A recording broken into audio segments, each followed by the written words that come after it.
এখানে short circuit current দেখতে পাচ্ছেন। এখানে 3.82 অ্যাম্পিয়ার পাওয়া যাচ্ছে এটা থেকে সরাসরি। লাস্ট পর্যন্ত আমরা 5টি বাল্ব এবং 2টি বাল্ব রানিং অবস্থায় অ্যাম্পিয়ার শো করতেছে কত দেখতে পাচ্ছেন। যেহেতু শীতকাল আসতেছে, শীতকালে ব্যাটারি যত্ন নেওয়া একান্ত প্রয়োজন।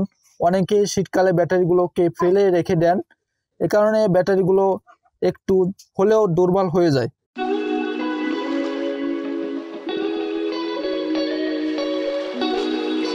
আসসালামু আলাইকুম, সবাই কেমন আছেন? আপনারা সবাই ভালো আছেন নিশ্চয়ই। আমিও আল্লাহর রহমতে ভালো আছি, আলহামদুলিল্লাহ। আমার এই চ্যানেলের সদস্য যারা আছেন তাদের অসংখ্য ধন্যবাদ আমার এই ছোট্ট পরিবারের সাথে যুক্ত থাকার জন্য, লাইক কমেন্ট করার জন্য। আপনাদের ছোটোখাটো সমস্যার সমাধান দিতে আমি আছি, তাই আপনারা কমেন্টের মাধ্যমে আপনাদের মতামত জানাবেন। আজকের ভিডিওটি থাকছে এই সানশাইন মোনো সোলার প্যানেল থেকে কত আউটপুট পাই এবং মেজারিং সহ কত অ্যাম্পিয়ার পাই আর কতক্ষণ ব্যাকআপ পাই সোলার ও ব্যাটারি থেকে, সমস্ত আপডেট দেখাবো আপনাদের। আর আমি কি এই ব্যাটারি থেকে চালাই লোডশেডিংয়ে এবং বিভিন্ন বিদ্যুৎ খরচ বাঁচাতে এই সোলার ব্যাটারির বিকল্প নাই। যাদের শখ আছে তারা তো ব্যবহার করবেই। চলুন তাহলে আমরা এখানে সেল দেখতে পাচ্ছি, আমরা জার্মানি সেল। এটি একটি হাফ কাট সোলার প্যানেল। এটির বিভিন্ন ভেরিয়েন্ট আছে, 500 ওয়াট আছে, 250 ওয়াট আছে, 160 ওয়াট আছে। আমার এটি হলো 100 ওয়াটের একটি সোলার প্যানেল। এখানে মডেল নম্বর লেখা আছে, আপনারা দেখতে পাচ্ছেন কিনা জানি না।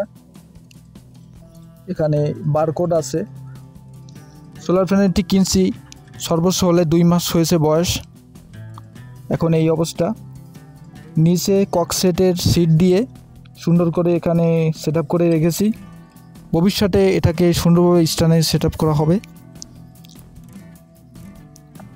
আমরা এখন এটির আউটপুট মাপব।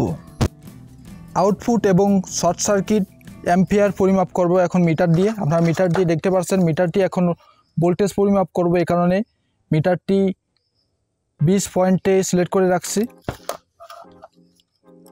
এখন আমরা নেগেটিভ পজিটিভ যেটি চেক করতে যাই। এখন সরাসরি কত ভোল্টেজ পাচ্ছি, 12.2 ভোল্ট পাচ্ছি এখন। দুপুর টাইম, রোদের আলো অনেক,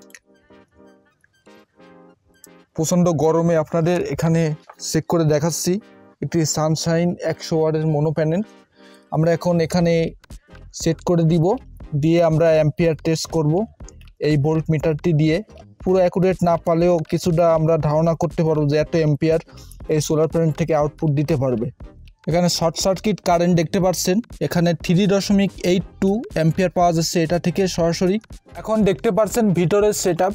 এখানে সোলারের লাইন এই তার দিয়ে বেয়ে এখানে নেগেটিভে সরাসরি ব্যাটারির নেগেটিভে কানেকশন করে দিয়েছি। যেহেতু আমার কন্ট্রোলার নাই, সামনে এমপিপিটি কন্ট্রোলার কেনার ইচ্ছা আছে, এই কারণে এখন ডাইরেক্টলিভাবে এই সেট আপটা করা আছে। নেগেটিভে নেগেটিভ এবং পজিটিভটি খোলা আছে। এখন পজিটিভতে যদি আমরা এখানে দিয়ে দিই তাহলে ব্যাটারিটি চার্জ হবে এবং খুলে ফেললে চার্জ হবে না।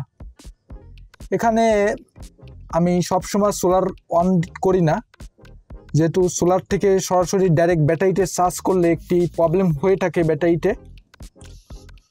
এখন আমরা ভোল্টেজটি চেক করে দেখাই তাহলে আপনারা বুঝতে পারবেন এখন কত ভোল্টেজ আছে। আমরা এখন দেখতে পাচ্ছি ব্যাটারির ভোল্টেজ 12.2 ভোল্ট। এখানে যে সেট আপগুলো করছি সেই সেট আপগুলো নিয়ে আমার চ্যানেলের ডেডিকেটেড ভিডিও আছে। এখানে দেখতে পাচ্ছেন একটি HW যে চার্জিং মডিউল থাকে, ডিজিটাল যে চার্জিং মডিউল থাকে, সেই ডিজিটাল চার্জিং মডিউল দিয়ে আমরা ইউপিএসের ট্রান্সফরমার দিয়ে কারেন্ট থেকে ব্যাটারি চার্জ দিয়ে। এখানে দুটো কুলিং ফ্যান আছে, কুলিং ফ্যান আবার আমরা অটো সিস্টেম করে রেখেছি। এখানে কানেকশন দিলে অটোমেটিক যখন এটি অন হবে, ট্রান্সফরমারটি অন হবে, তখন এই ফ্যানগুলো চলে। যখন এটি কাট করে দেয় তখন এই ফ্যানগুলো অফ থাকে। এই সিস্টেমগুলো এখান থেকে করছি, সব ভিডিও আমার চ্যানেলের মাধ্যমে পাবেন। এটা দিয়ে অনেক কিছু চালাবো। সামনে যেহেতু শীতকাল আসতেছে, শীতকালে ব্যাটারির যত্ন নেওয়া একান্ত প্রয়োজন। অনেকে শীতকালে ব্যাটারিগুলোকে ফেলে রেখে দেন, এ কারণে ব্যাটারিগুলো একটু হলেও দুর্বল হয়ে যায়। সেক্ষেত্রে শীতকালেও আমরা সোলার দিয়ে অবশ্যই একটা কিছু না একটা কিছু চালাবো।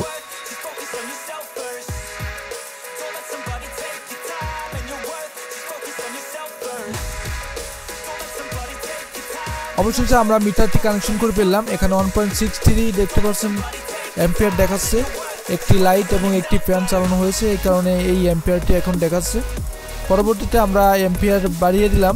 এখানে দুটো ফ্যান এবং দুটি লাইট চালানো হলো। এর পরবর্তীতে আরও দুটো লাইট জ্বালিয়ে দিলাম ক্রমান্বয়ে। লাস্ট পর্যন্ত আমরা 5টি বাল্ব এবং দুটি বাল্ব রানিং অবস্থায় অ্যাম্পিয়ার শো করতেছে কত দেখতে পাচ্ছেন। এই অবস্থায় যদি আমরা ব্যাকআপ পাই তাহলে একটি 60 অ্যাম্পিয়ারের ব্যাটারি এটি হলো। এর সাথে আমরা 100 ওয়াটের প্যানেল ইউজ করছি। এটা থেকে এক চার্জে আমরা 10 ঘন্টা 8 ঘন্টা ব্যাকআপ পাবো। যদি রাউটার চালাই, অন্য ডিভাইসগুলো চালাই তাহলে আরও ব্যাকআপ টাইপ কমে যাবে।